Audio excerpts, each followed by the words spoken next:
Sen iyi misin? İyiyim elbette. Ne oldu? Bir şey mi oldu? Yani öyle hani...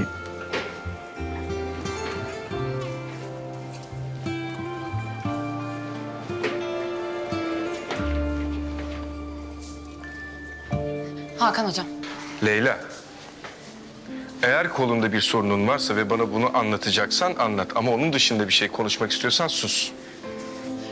Hocam lütfen beni affedin. Gerçekten söz veriyorum, bir daha hiç zorluk çıkarmayacağım. Lütfen elimden gelen her şeyi yapacağım. Gerçekten söz. Git başımdan artık. Başımı ağrıtıyorsun.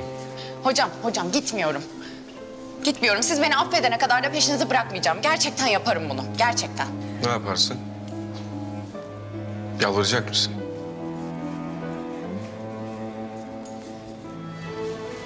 Yalvar.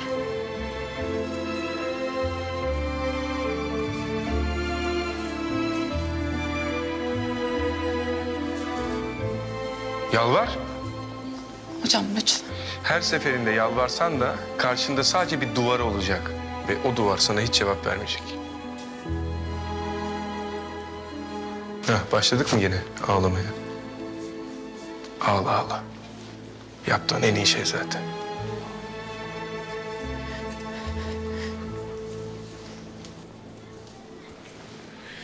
Hakan Hoca.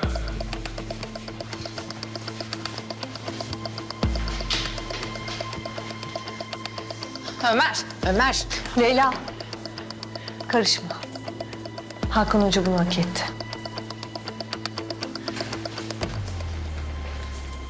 Bize böyle davranamazsın. Hesap mı soruyorsun? Evet, hesap soruyorum. Leyla'ya böyle davranamazsın, bana böyle davranamazsın. Buradaki hiç kimseye böyle davranamazsın. Kim beni engelleyecek? Ben engelleyeceğim. Dikkat et de pişman olacağın şeyler yapma. Yetmedi mi artık Leyla'ya çektirdiklerin? Buradaki herkes senden korkuyor, siniyor ama ben korkmuyorum. Madem sen kabadayılıktan anlıyorsun, o zaman ben de bildiğin dilden konuşurum. Öyle mi? Ne yapacaksın peki? Kabadayı döveceksin mi? Bir dakika. Sana dur dedim Leyla. Dur. Sakin ol, pişman olma. Uyarıyorum. Okey. Orada kal, orada kal.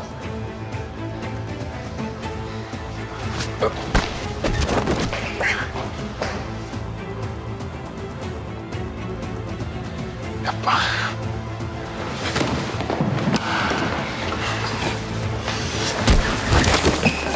Ne oluyor ya? Korkum başıma geldi. Suat! Suat! Bektaş koş. Bektaş hadi oğlum hadi. Suat ne bakıyorsun? Dur geçsene. Hocam ne yapacağız? Hocam dur geçsene. Hocam ne yapacağız? Hocam. Ya hocam ne yapıyorsunuz Allah aşkına? Ya... Yeter!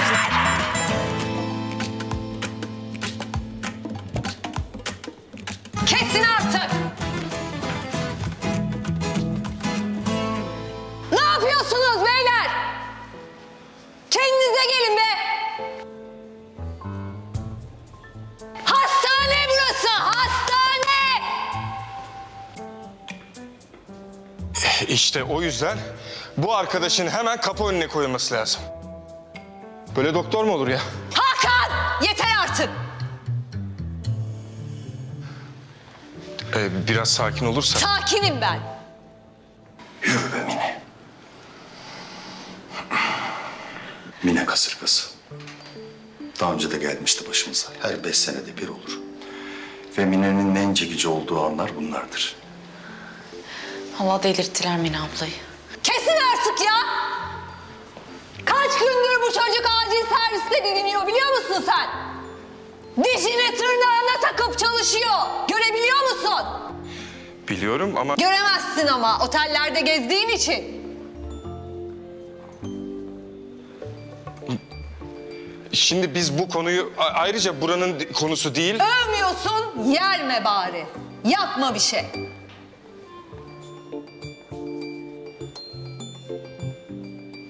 Leyla Hoca'nın durumuna gelince... Nasıl ikinci şans vermezsin ya? Nasıl bu kadar katı olabilirsin? Ben bu konu hakkındaki fikrimi söyledim. Leyla Hoca ile ilgili verdiğin kararı gözden geçirmeni istiyorum.